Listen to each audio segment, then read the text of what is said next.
국민의 군대 대한강군 제73주년 국군의 날입니다. 한반도 평화와 국민 안전을 위해 헌신하는 국군 장병 여러분과 가족 여러분들께 진심으로 감사의 말씀 전합니다. 서울중앙지검이 고발사주 사건을 공수처로 이첩했습니다. 상세한 결과 발표는 없었지만 현직 검사 관여 사실과 정황 확인을 못 받고 이첩해서 사실상 현직 검사 3명에 대한 검찰 수사가 완료된 것으로 보입니다. 검찰의 확고한 어조는 이 사건 핵심 고리인 손준성은 물론이고 다른 검사들의 협조 혹은 개입까지 확인되어서 충분히 기소할 상황이다라고 판단한 것으로 보입니다. 공수처는 신속히 관련자 전원을 구속, 법의 심판대 위에 올려야 할 것입니다. 그래야 또 다른 피고소인 윤석열에 대한 수사를 할 수 있을 것입니다. 윤석열 후보가 왜 공수처에 넘기냐면서 손을 터는 과정이라고 평했습니다. 윤 후보, 손 터는 게 아니라 싹 터는 시간이 온 것입니다. 일망타진의 시간입니다. 공수처법 제25조에 보면 현직 검사의 비리가 확인되면 공수처가 수사한다고 되어 있습니다. 이 법을 모르시는 것입니까? 거기다가 대장동 사건 관련해서는 특검을 주장했습니다. 검찰 조직을 못 믿겠다는 뜻입니다. 여당 정치인을 제대로 수사하는 검찰을 봤냐고 했습니다. 도대체 검찰총장을 하신 분 맞습니까? 윤석열 후보에게 충고합니다. 검찰의 시간이 이제 끝났습니다. 국민의 검찰개혁이 빛나는 시간, 공수처의 시간입니다.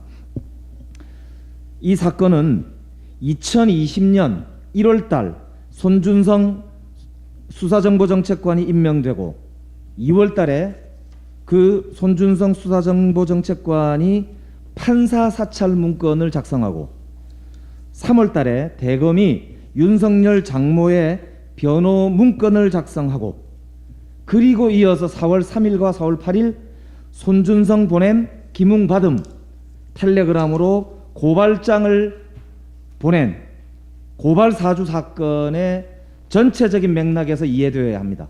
이 모든 사건의 정점에는 당연히 윤석열 총장이 있을 수밖에 없다라고 하는 것을 분명히 국민들은 의심하고 할 수밖에 없습니다.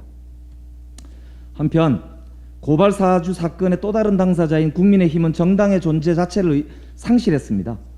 민의를 받들어야 할 정당이 정치검찰의 부역자가 된 것입니다. 검찰의 하명을 받아서 고발장 거간꾼이나 하려면 왜 도대체 정치를 하는 겁니까?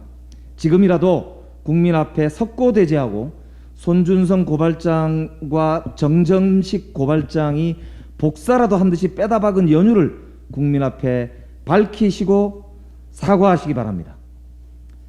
또한 윤석열 국민의힘 예비후보 장모 최 씨의 은행 잔고증명서 위조 사건과 관련하여 대검이 작성했다는 대응 문건이 공개가 되었습니다. 최 씨의 검찰 진술과 소송 상대인의 사기 행각 등 사건 상세 내용에 더해서 검찰 수사팀만 알 수 있는 판단까지 포함되어 있는 걸로 봐서 최 씨에게 유리한 상황을 만들기 위한 수사정보 제공까지 이루어진 셈입니다.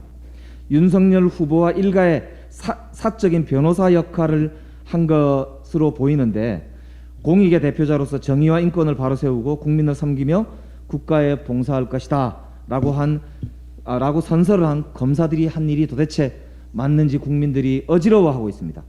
법무부에 촉구합니다.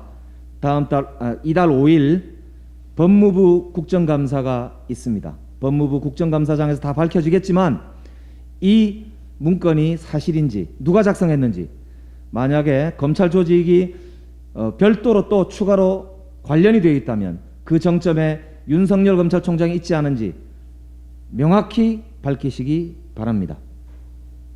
이 문건이 대검에서 작성한 것이 맞다면 명백하게 손준성 고발 사주와 연계된 직권남용 그리고 공직선거법 위반 등의 중범죄 피의자가 확인되는 셈입니다. 오늘부터 시작하는 국정감사를 통해서 진실을 밝히기 위해 더불어민주당은 최선을 다하겠습니다. 이상입니다.